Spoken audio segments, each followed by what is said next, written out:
গৌৰৱ গগৈ নিজৰ ভিতৰৰ কথাটো মোক নিজে কোৱা যে দাদা এইবাৰ চৰকাৰ নাহে, এইবাৰ হিমন্ত বিশ্ব শৰ্মা মুখ্যমন্ত্ৰী হ'বই। হঠাৎ গৌৰৱ গগৈ নেতৃত্ব লোৱাৰ পাছতে এই ভাঙোনমুখী পৰিৱেশৰ কিয় সৃষ্টি হৈছে? তেওঁ 26 চনৰ কাৰণে প্ৰস্তুতি চলোৱা নাই, তেওঁ 31 চনৰ কাৰণে এটা টীম বনাই আছে। অকল ৰকিবুল হুছেইনে খেলি আছে ৰকিবুল হুছেইনৰ ল'ৰাটো স্বাৰ্থ, যাতে আৰু কোনো নতুন প্ৰজন্মৰ ল'ৰাই কংগ্ৰেছ দলত মাইনৰিটি লিডাৰ হ'ব নোৱাৰে। যদি উজনি অসমত যদি কংগ্ৰেছ দলে এখন চিট জিকে, চবতছে বেছি গৌৰৱ মই কৰিম। মই চবতছে প্ৰথমতে অভিনন্দন জনাম যে মই থকা দলটোৱে উজনি অসমত এখন চিট জিকিবলৈ সক্ষম হৈছে। গৌৰৱ গগৈ আৰু ৰকি ৰাজৰ বাবে বৈদ্যুৎ বৰদলৈ, ভূপেন বৰা বা ডক্টৰ সঞ্জু বৰুৱা এইসকল নেতাই এজনকৈ যুৱ নেতাৰ পৰা আৰম্ভ কৰি আপোনালোকৰ নিচিনা ছিনিয়ৰ নেতাই কংগ্ৰেছ এৰিবলগীয়া হয়। গতিকে নগাঁও চিটটো তেওঁ ৰকিবুলে তেওঁ মিলে খালী কৰি ল'লে। গতিকে 29ত তেওঁ MP হোৱাটো তেওঁ এতিয়া সম্ভাৱনা থাকি গ'ল। আজি কংগ্ৰেছ দলটোৰ এই 150 বছৰীয়া ইতিহাস গৌৰৱ গগৈৰ দিনত এই কফিনত শেষ গজালটো মাৰিবলৈ গৈ আছে। তাৰমানে ৰকিবুল হুছেইনৰ ল'ৰা আমি অকল চামগুৰিত টিকেট পাই বুলিয়ে গম পাইছিলোঁ। এতিয়া ৰকিবুল হুছেইনৰ ল'ৰাই দুলীয়াজানত টিকেট পায়, ৰকিবুল হুছেইনৰ সন্তানে নাওবৈচাত টিকেট পায়, ৰকিবুল হুছেইনৰ ল'ৰাই গোৱালপাৰাত টিকেট পায়। এইবিলাক টিভিত ওলাই আছে।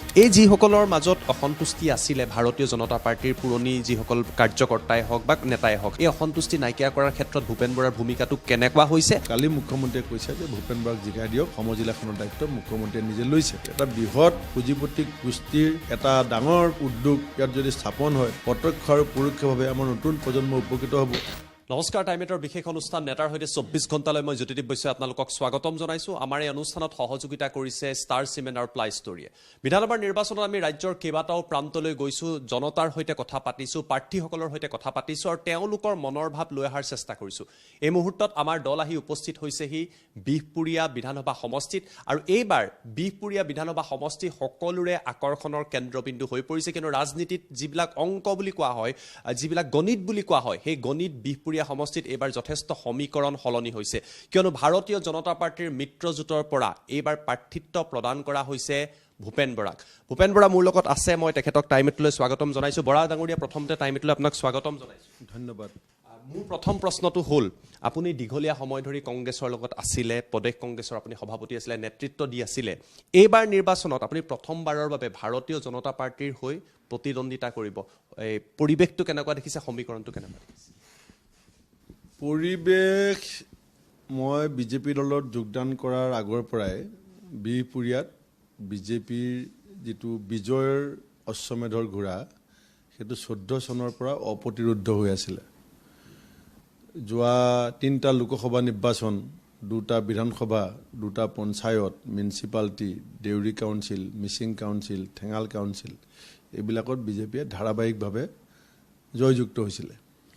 যোৱাবাৰ বিহপুৰীয়া সমষ্টিত মোৰ আগতকৈ 10,000 ভোট বাঢ়িছিলে কংগ্ৰেছ প্ৰাৰ্থী হিচাপে, আৰু বিজেপি দলৰ 5,000 ভোট আগতকৈ কমিছিলে। এতিয়া মই যেতিয়া বিজেপি দলত যোগদান কৰিলোঁ, বিজেপি দলৰ কৰ্মকৰ্তাসকলৰ প্ৰায় 98% মোক এতিয়া সহযোগ কৰিছে, আৰু কংগ্ৰেছ দলৰো এটা গৰিষ্ঠ সংখ্যক কৰ্মকৰ্তাই সহযোগিতা আগবঢ়াইছে। লগতে আমাৰ সন্মিলিত গণশক্তি BPF আৰু অগপয়ো সমৰ্থনৰ কথা ঘোষণা কৰিছে। গতিকে পৰিৱেশটো সেইটোৱে। আৰু মানে আপুনি ক'ব বিচাৰিছে যে ভূপেন বৰা বিজেপিলৈ অহাৰ পাছত বিজেপি আৰু অধিক শক্তিশালী? নিশ্চিতভাৱে মই কৈছোঁ যে বিজেপি আছিলে ইয়াত ভাল পজিশ্যনত, জিকি আছিলে, ময়ে হাৰিছিলোঁ 2বাৰ।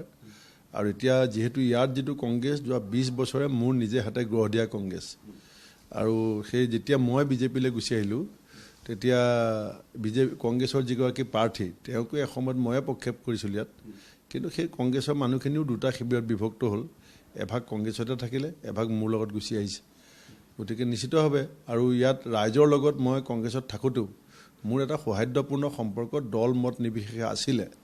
আৰু মাধৱদেৱ জন্মস্থানৰ পৰা আৰম্ভ কৰি, কলাক্ষেত্ৰৰ পৰা আৰম্ভ কৰি, বঁটাৰ পৰা আৰম্ভ কৰি, ৰাস্তা পদূলি, দলং, স্কুল, কলেজ, হস্পিটেল, মথাউৰি, এইবিলাকত দীঘলীয়া সময়ত 10 বছৰ যেতিয়া MLA আছিলোঁ, তেতিয়া চৰকাৰ আছিলে, যথেষ্ট কাম কৰাৰ সুযোগ পাইছিলোঁ। তাৰপাছতো বহুত কাম হৈছে হিমন্ত বিশ্ব শৰ্মা ডাঙৰীয়াৰ নেতৃত্বত।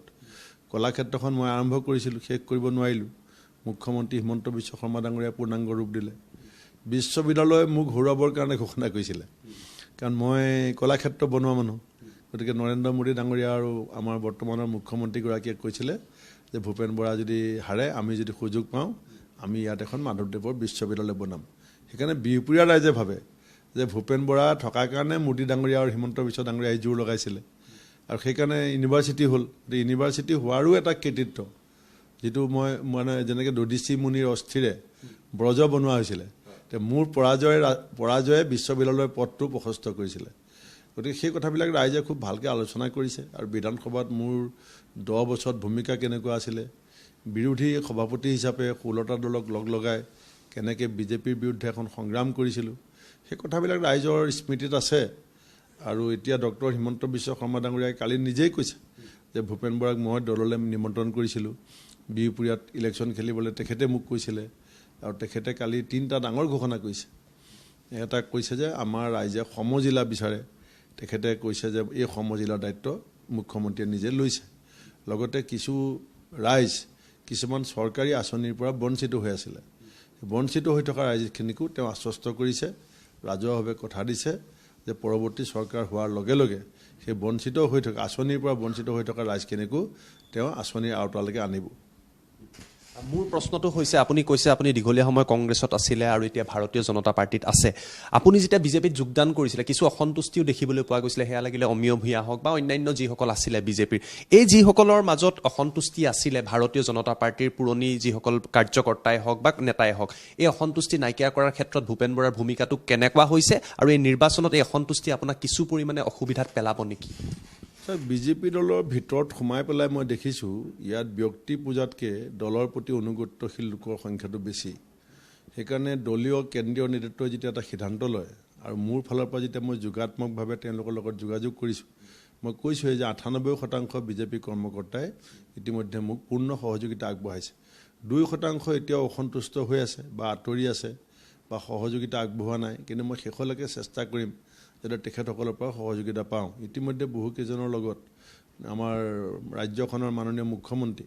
ডক্টৰ হিমন্ত বিশ্ব শৰ্মা ডাঙৰীয়াই প্ৰত্যক্ষভাৱে কথা পাতিছে আৰু প্ৰদেশৰ সভাপতি দিলীপ শইকীয়া ডাঙৰীয়াও বহুকেইজনৰ লগত প্ৰত্যক্ষভাৱে কথা পাতিছে তাৰ পাছত যথেষ্ট মানে সহযোগিতাৰ পৰিৱেশটো মই পাইছোঁ আৰু যদি বিজেপি দলৰ কাৰ্যকৰ্তাসকলে সহযোগ নকৰিলেহেঁতেন তে কালি আপোনালোকৰ সংবাদ মাধ্যমৰ মতেই মুখ্যমন্ত্ৰীৰ সভাত 30,000 মানুহৰ জনসমাৱেশ হৈছে এইটো সম্ভৱ মোৰ কাৰণে অকলে নহ'লেহেঁতেন গতিকে সকলোৱে সহযোগ কৰিছে সেইকাৰণে 30,000 মানুহ আমি গোটাব পাৰিলোঁ আৰু অহা সপ্তাহত এপ্ৰিলৰ ফাৰ্ষ্ট উইকত দেশৰ মাননীয় গৃহমন্ত্ৰী অমিত শ্বাহ ডাঙৰীয়া আহিব আমি সেইদিনাখন 60,000 মানুহ টাৰ্গেট কৰিছোঁ গতিকে আৰু সেই 60,000 টাৰ্গেট কৰা যিটো সাহস সেইটো বিজেপি দলৰ কাৰ্যকৰ্তাসকলে দিছে আপুনি কৈছে যে আপোনাৰ একালৰ সতীৰ্থ আপুনি যেতিয়া কংগ্ৰেছত আছিলে কংগ্ৰেছৰ পৰা এইবাৰ প্ৰাৰ্থিত্ব প্ৰদান কৰা হৈছে নাৰায়ণ ভূঞাক আপোনাৰ যথেষ্ট এক প্ৰকাৰৰ ভাল সম্পৰ্ক আছিলে এইবাৰ আপোনাৰ বিৰুদ্ধে তেওঁ প্ৰতিদ্বন্দ্বিতা কৰিছে আপুনিয়ে সৃষ্টি কৰা নেতা বুলি কৈছে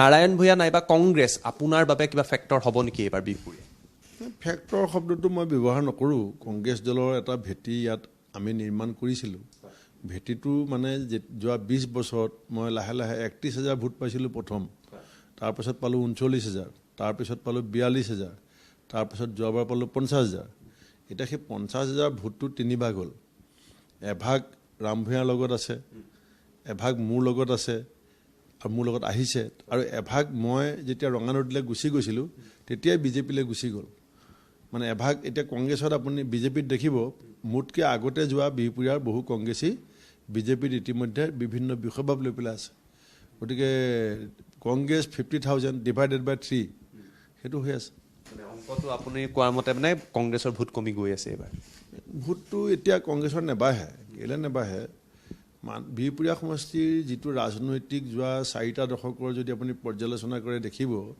বিহপুৰীয়া সমষ্টিয়ে দিছপুৰত কাৰ চৰকাৰ হ'ব সেইটো পূৰ্বানুমান কৰিব পাৰে আপুনি অসম গণ পৰিষদে মাজত 5 বছৰ গেপ দি পেলাই দুবাৰ চৰকাৰ কৰিছে 85ত চৰকাৰ আহিছে ইয়াত এজিপি জিকিছে তাৰপিছত 91ত কংগ্ৰেছ আহিছে ইয়াত কংগ্ৰেছ জিকিছে 96ত এজিপি আহিছে ইয়াত এজিপি জিকিছে 2001ত দিছপুৰত উলমা বিধানসভা হৈছে কংগ্ৰেছে একক সংখ্যাগৰিষ্ঠতা পোৱা নাছিলে তেতিয়া প্ৰেম বৰা বৰদেউতা নিৰ্দলীয় জিকিছে তাৰমানে বিহপুৰীয়াই দিছপুৰৰ পূৰ্বানুমান কৰিব পাৰে যে নিৰ্দলীয় জিকি গ'লে তেওঁৰ গুৰুত্বটো বাঢ়িব আৰু সঁচাকৈ বৰদেউতা গৈ পেলাই প্ৰটেম স্পীকাৰ হৈছে আৰু PAC কমিটিখনৰ চেয়াৰমেন হৈছে তাৰপিছত 6 আৰু 11ত কংগ্ৰেছে মেজৰিটি পাইছে তেতিয়া মই জিকিছোঁ তাৰপিছত বিজেপি মেজৰিটি পাইছে ইয়াত 2টা বাৰে বিজেপি জিকিছে গতিকে বিহপুৰীয়া সমষ্টিৰ অসমৰ কেইটামান উল্লেখনীয় ৰাজনৈতিকভাৱে পৰিপক্ক মানুহৰ সমষ্টিৰ ভিতৰত পৰে যোনে দিছপুৰত কাৰ চৰকাৰ হ'ব তাৰ সাংঘাতিকভাৱে পূৰ্বানুমান কৰিব পৰা সক্ষমতা আছে আৰু এতিয়া বিজেপি আপুনি বিহপুৰীয়া মানুহক ঘৰে ঘৰে গৈ সোধক যে দিছপুৰত কাৰ চৰকাৰ হ'ব, মুখ্যমন্ত্ৰী কোন হ'ব, এই কথা বিহপুৰীয়া মানুহে জানে।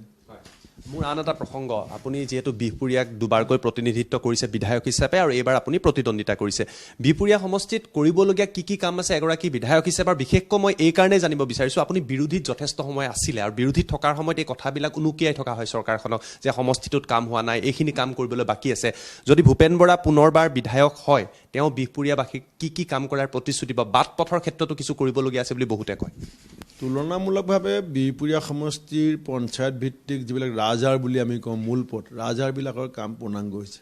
কিন্তু যিবিলাক কামিহাড় বুলি কওঁ, মানে পঞ্চায়তখনৰ মেইন ৰাস্তাটোৰ পৰা বহুত ৰাস্তা সোমাই যায়, তেনেকুৱা প্ৰায় 20% ৰাস্তা এতিয়াও সেই পুৰণা ৰাস্তাই হৈ আছে।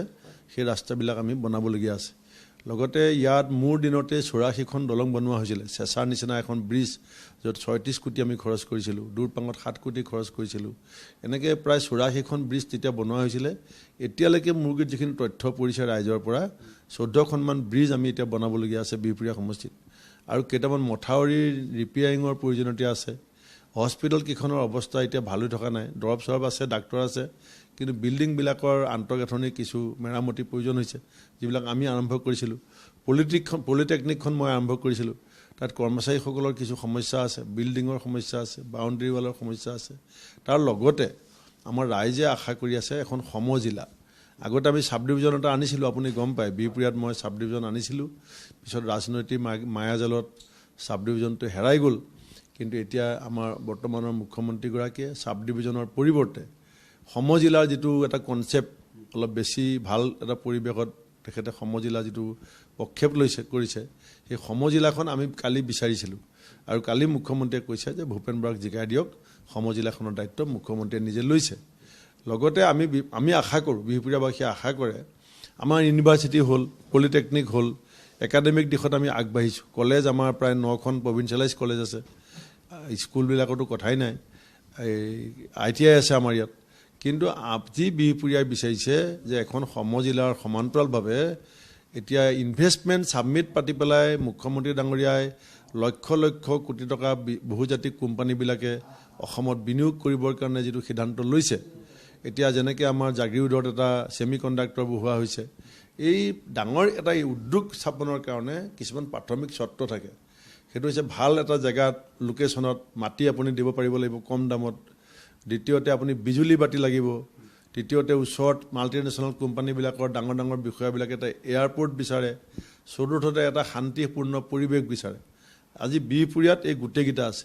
মাটি আমাৰ হাতত চৰকাৰী মাটি পৰ্যাপ্ত আছে। 1200 বিঘালৈকে ডাঙৰ প্লট আমি বিহপুৰীয়াই চৰকাৰে বিচাৰিলে দিব পৰা হৈ আছোঁ। আমাক 1 টকাকৈ বিঘাত দিলেও হ'ব। 2 নম্বৰ, বৃহৎ বিজুলী বাতি ভাণ্ডাৰ, হাইড্ৰ' ইলেক্ট্ৰিচিটি প্ৰজেক্টৰ এতিয়া ভাণ্ডাৰ হ'বলৈ আগবাঢ়িছে অৰুণাচল, আমাৰ পৰা 35 কিলোমিটাৰ। আৰু ইটানগৰৰ যিটো এয়াৰপৰ্ট হৈছে, এতিয়া আপুনি য'ত বহি আছে তাৰ পৰা 35 মিনিটৰ ৰাস্তা। আৰু পৰিৱেশ হিমন্ত বিশ্ব শৰ্মাৰ নেতৃত্বত চাৰিওফালে শান্ত হৈ আছে। গতিকে এটা বৃহৎ পুঁজিপতি গোষ্ঠীৰ এটা ডাঙৰ উদ্যোগ ইয়াত যদি স্থাপন হয়, প্ৰত্যক্ষ আৰু পৰোক্ষভাৱে আমাৰ নতুন প্ৰজন্ম উপকৃত হ'ব। সেইটো আমাৰ আশা আৰু বিশ্বাস যে মুখ্যমন্ত্ৰী ডাঙৰীয়াক আমি ৰিজাল্টৰ পাছত এই কথাখিনি কৈ সন্মান কৰাব পাৰিম। আপুনি কেইবাটাও পৰিকল্পনাৰ কথা ক'লে বিহপুৰীয়াক লৈ। মোৰ প্ৰশ্নটো হৈছে আন এটা প্ৰসংগ, সেয়া হৈছে গৌৰৱ গগৈ নেতৃত্বত এইবাৰ কংগ্ৰেছে চৰকাৰ গঠন কৰাৰ সপোন দেখিছে বা তেওঁলোকৰ পৰিকল্পনা আছে বা মুখ্যমন্ত্ৰী হোৱাৰ চেষ্টা কৰিছে গৌৰৱ গগৈ। আপুনিও প্ৰদেশ কংগ্ৰেছৰ সভাপতি আছিলে দীঘলীয়া সময় ধৰি। গৌৰৱ গগৈ প্ৰদেশ কংগ্ৰেছৰ সভাপতি হোৱাৰ পাছতে আপুনি কংগ্ৰেছৰ পৰা ওলাই আহিলে, প্ৰদ্যুৎ বৰদলৈ নিচিনা নেতা ওলাই আহিলে। এই পৰিৱেশটো কংগ্ৰেছত কিয় সৃষ্টি হৈছে বুলি ভাবে? আৰু কংগ্ৰেছৰ পৰা এই পুৰণি নেতাসকলে, ইমান দীঘলীয়া সময় কংগ্ৰেছ কৰি থকা নেতাসকলে হঠাৎ গৌৰৱ গগৈ নেতৃত্ব লোৱাৰ পাছতে এই ভাঙোন্মুখী পৰিৱেশৰ কিয় সৃষ্টি হৈছে? আহোমৰ 600 বছৰীয়া ৰাজত্বত গদাপানী ৰজা হোৱাৰ সম্পূৰ্ণ যোগ্যতা আছিলে। আৰু ল'ৰা ৰজাই সিদ্ধান্ত ল'লে, কাৰণ আহোম ৰজাৰ সংবিধানত আছিলে যে কোনোবা যদি ৰজা ৰাজকুমাৰ যদি অংগখুট হয়, তেতিয়াহ'লে তেওঁ ৰজা হোৱাৰ যোগ্যতা হেৰুৱায়। সেইকাৰণে ল'ৰা ৰজাই যিমানবিলাকৰ পৰৱৰ্তীত তেওঁৰ কাৰণে থ্ৰেট হ'ব পাৰে, সেইবিলাকক মানে অংগখুট কৰিবৰ কাৰণে ষড়যন্ত্ৰ চলাইছিলে। গদাপানীক বিচাৰি নোপোৱাৰ কাৰণে জয়মতীক জেৰেঙা পথাৰত বান্ধি লৈ গৰম পানী ঢালি চোৰাত পাত লগাই পেলাই কোবাইছিলে। গতিকে এতিয়া এই যেনেকৈ আহোমৰ 600 বছৰীয়া ৰাজত্ব ল'ৰা ৰজাৰ দিনত অৱক্ষয় হ'ল, তেনেকৈ আজি কংগ্ৰেছ দলটোৰ এই 150 বছৰীয়া ইতিহাস গৌৰৱ গগৈৰ দিনত এই কফিনত শেষ গজালটো মাৰিবলৈ গৈ আছে তেওঁ 26ত চিফ মিনিষ্টাৰ হ'ম বুলি যিবিলাক কথা কৈছে এইবিলাক ছ'চিয়েল মিডিয়াত টিমত বহি থকা কেইটামান ল'ৰাই চলাই আছে গৌৰৱ গগৈ নিজৰ ভিতৰৰ কথাটো মোক নিজে কোৱা যে দাদা এইবাৰ চৰকাৰ নাহে এইবাৰ হিমন্ত বিশ্ব শৰ্মা মুখ্যমন্ত্ৰী হ'বই গৌৰৱ গগৈয়ে অসমৰ 12জন বুদ্ধিজীৱী আগত কৈছিলে যে এলায়েন্স হ'লেও চৰকাৰ নাহে এইবাৰ হিমন্ত বিশ্ব শৰ্মা আহিবই মোক কৈছে তেওঁ ঘৰত ড্ৰয়িং ৰুমত আৰু তেওঁ 12জন বুদ্ধিজীৱীক কৈছে গতিকে তেওঁ 26 চনৰ কাৰণে প্ৰস্তুতি চলোৱা নাই তেওঁ 31 চনৰ কাৰণে এটা টীম বনাই আছে এতিয়া আপুনি বিভিন্ন জেগাত যিবিলাক কেণ্ডিডেট দিছে আপুনি চাব তেওঁলোকক আৰ্থিকভাৱে গৌৰৱ গগৈয়ে কি সহায় কৰিছে খবৰ ল'ব এতিয়ালৈকে কংগ্ৰেছৰ ফ্লেগ আৰু পোষ্টাৰ কোনো সমষ্টিত আহি পোৱা নাই কংগ্ৰেছৰ কোনো ষ্টাৰ কেম্পেইনাৰ কোনো সমষ্টিত আজি আমুৰিয়াত হিমন্ত বিশ্ব শৰ্মাই 2খন প্ৰগ্ৰেম কৰি গ'ল আপুনি দেখিছে 2 মাৰ্চত এটা আহি গ'ল প্ৰগ্ৰেম আৰু যোৱাকালি এবাৰ আহি গ'ল এতিয়া ৰাম ভূঞাই কৈ আছে যে ৰাইজে মোৰ ষ্টাৰ কেম্পেইনাৰ সেইটোতো ঠিক আছে ভাল কথা কিন্তু ইলেকশ্যনততো এটা পৰিৱেশ এটা পৰিচাৰ্য এইটো থাকে তে আজি কোন আহি কাষত থিয় দিছে আৰু কোনে কাষত থিয় দিব গতিকে তেওঁলোকে 31 চনৰ কাৰণে এটা টীম বনাইছে তেওঁলোকে ভাবিছে যে 26 চনত বিজেপি অহাৰ পাছত আগলৈ এণ্টি ইনকামবেঞ্চি আহিব আৰু তেতিয়া গৌৰৱ গগৈ আপুনি মুখ্যমন্ত্ৰী হ'ব তেনেকুৱা ধৰণৰ এটা দুৰ্বাৰ সপোন লৈ পেলাই তেওঁ এই সময়খিনি পাৰ কৰি আছে 9 তাৰিখৰ পাছত তেওঁক আপুনি আৰু বিচাৰি নাপায় যেনেকৈ ৰাহুল গান্ধী ডাঙৰীয়াই নিৰ্বাচন শেষ হ'লে জিৰণি লয় তেওঁতো ইলেকশ্যনৰ আগতেই ঘোষণা কৰিছিলে যে মোক অলপ বিৰতি লাগে এটা কানে কান মাৰি 9 তাৰিখলৈ বাট চাই আছে 9 তাৰিখৰ পাছত তেওঁ 2-3 বছৰ আকৌ বিৰতি ল'ব কাৰণ তেওঁ জানে গ্ৰাফটো জানে মই যেতিয়া সভাপতি আছিলোঁ বিটিআৰত যেতিয়া লোকসভা ইলেকশ্যন হৈছিলে গোটেই অসমত লোকসভা ইলেকশ্যন বিটিআৰ এৰিয়াটোত আমি 5.5 লাখ ভোট পাইছিলোঁ গৌৰৱ গগৈ সভাপতি হোৱাৰ পাছত বিটিআৰত যেতিয়া কাউন্সিল ইলেকশ্যন হ'ল তাত 45,000 ভোট পাইছে গতিকে চৰকাৰ বনোৱাটো বাদ দিয়ক মই আজি আপোনাক কৈ থলোঁ যে সমগ্ৰ উত্তৰ অসমত যদি কংগ্ৰেছ দলে এখন আসনত জিকে তেতিয়াহ'লে I will be the most proud person মই চবতছে বেছি গৌৰৱ কৰিম যে মই 32 বছৰ যিটো দলত আছিলোঁ সেই দলটোৱে আজি উত্তৰ অসমত এখন চিট জিকিবলৈ সক্ষম হৈছে যদি উজনি অসমত যদি কংগ্ৰেছ দলে এখন চিট জিকে চবতছে বেছি গৌৰৱ মই কৰিম মই চবতছে প্ৰথমতে অভিনন্দন জনাম যে মই থকা দলটোৱে উজনি অসমত এখন চিট জিকিবলৈ সক্ষম হৈছে মানে আপোনাৰ মতে কংগ্ৰেছৰ অৱস্থা এবাৰ উজনি অসম আৰু উত্তৰ অসমত অতিকৈ শোচনীয় হ'ব যাৰ বাবে আপুনি কৈছে যে এখন চিটো হয়তো নিজিকিব আৰু মই কৈছোঁ এখন যদি জিকে আই উইল ফিল প্ৰাউড যদি জিকে মই খুব ভাল পাম কিন্তু গৌৰৱ গগৈয়ে 26ৰ কাৰণে ইলেকশ্যন খেলাই নাই অকল ৰকিব লোচনে খেলি আছে ৰকিব লোচনৰ লোৱাটো স্বাৰ্থত যাতে আৰু কোনো নতুন প্ৰজন্মৰ ল'ৰাই কংগ্ৰেছ দলত মাইনৰিটি লিডাৰ হ'ব নোৱাৰে গৌৰৱ গগৈ আচল যিটো উদ্দেশ্য সেইটো ইতিমধ্যে সাৰ্থক হ'ল তেওঁ 75% তেওঁ ছাকচেছফুল প্ৰেচিডেণ্ট কাৰণ তেওঁ প্ৰথম কাম আছিলে এলায়েন্সটো টচনচ কৰি দিব লাগে লাষ্টত অখিল গগৈ ক'বলগীয়া হ'ল যে মোৰ কাপোৰ খুলি গ'ল আপুনি কথাটো ছেকেণ্ড তেওঁ ছাকচেছ হ'ল ভূপেন বৰাক যেন তেনে উলিয়াব লাগে যাতে তেওঁ থ্ৰেট নাথাকে 3 নম্বৰ তেওঁ পদৰ বৰ্ডলৈক উলিয়াই দিয়াৰ লগে লগে যোৰহাটত তেওঁ অহাবাৰ জিকিব নোৱাৰে MP কিন্তু তেওঁ নগাঁও এটা ছেফ চিট নগাঁৱত কংগ্ৰেছ অহাবাৰ জিকাৰ সম্ভাৱনা আছে গতিকে নগাঁও চিটটো তেওঁ ৰকিবলৈ তেওঁ মিলে খালী কৰি ল'লে গতিকে 29ত তেওঁ MP হোৱাটো তেওঁ এতিয়া সম্ভাৱনা থাকি গ'ল গতিকে তেওঁ 26 প্ৰয়োজন নাই 29ত তেওঁ MP হ'ব আৰু 31ৰ কাৰণে টীম এটা তেওঁ বনাই আছে বেছি সময় নলওঁ কিন্তু মই এই প্ৰশ্নটো অসমৰ জনতাই জানিব বিচাৰিছোঁ আপুনি আগতেও কৈছে আপোনাক বুজাবলৈ জিতেন্দ্ৰ সিং গৌৰৱ গগৈ সকলো আহিছিল আপুনি যেতিয়া পদত্যাগৰ কথা উল্লেখ কৰিছিল তেতিয়ালৈকে আপুনি বিজেপিত যোগদান কৰা নাই কিন্তু আপুনি কৈছিলে যে আত্মসন্মান থকা ব্যক্তি কংগ্ৰেছত থাকিব নোৱাৰে ৰকিবুল হুছেইনৰ মতে এতিয়া কংগ্ৰেছটো চলিছে আৰু সেইগৰাকী ৰকিবুল হুছেইন গৌৰৱ গগৈ অতিকৈ ঘনিষ্ঠ অৰ্থাৎ গৌৰৱ গগৈ আৰু ৰকি ৰাজৰ বাবে প্ৰদ্যুৎ বৰদলৈ ভূপেন বৰা বা এনেকুৱা যিবিলাক নেতা আছে ডক্টৰ সঞ্জু বৰুৱা এইসকল নেতাই এজনকৈ যুৱ নেতাৰ পৰা আৰম্ভ কৰি আপোনালোকৰ নিচিনা ছিনিয়ৰ নেতাই কংগ্ৰেছ এৰিবলগীয়া হ'ল ছাৰ মই কৈছিলোঁ যে APCC আৰত মই নাথাকোঁ জিতেন্দ্ৰ সিং ৰাহুল গান্ধীক মই কৈছিলোঁ যে মোৰ ককা দেউতাই জইন কৰিছিলে কংগ্ৰেছত মই জইন কৰিছিলোঁ কংগ্ৰেছত মই কংগ্ৰেছ কৰিবলৈ বিচাৰিছোঁ মই APCC কৰিব নোৱাৰোঁ এতিয়া মই আপোনাক শেহতীয়া 2টা উদাহৰণ দিওঁ নাওবৈচাত যিজন কংগ্ৰেছৰ প্ৰাৰ্থী ডক্টৰ JP দাস তেওঁ টিভিত কৈছে আপোনালোকে ফুটেজ বিচাৰিলে পাই যাব যে মোৰ পিতৃৰ নাম ৰকিবুল হুছেইন মই ৰকিবুল হুছেইনৰ সন্তান এতিয়া নাওবৈচাত যদি ৰকিবুল হুছেইনৰ পিতেকে টিকেট পায় গোৱালপাৰাত এজনে কৈছে যে মোৰ পিতৃৰ নাম ৰকিবুল হুছেইন মই ৰকিবুল হুছেইনৰ ল'ৰা তাৰমানে ৰকিবুল হুছেইনৰ ল'ৰা আমি অকল চামগুৰিত টিকেট পাই বুলিয়ে গম পাইছিলোঁ এতিয়া ৰকিবুল হুছেইনৰ ল'ৰাই দুলীয়াজনৰ টিকেট পায় ৰকিবুল হুছেইনৰ সন্তানে নাওবৈচাত টিকেট পায় ৰকিবুল হুছেইনৰ ল'ৰাই গোৱালপাৰাত টিকেট পায় এইবিলাক টিভিত ওলাই আছে তাৰপাছত মই APCC বুলি কিয় কৈছিলোঁ এতিয়া মই ৰকিবুল হুছেইনৰ ল'ৰা হ'বগৈ নোৱাৰোঁ মোৰ দেউতাৰ নাম বগীৰাম বৰা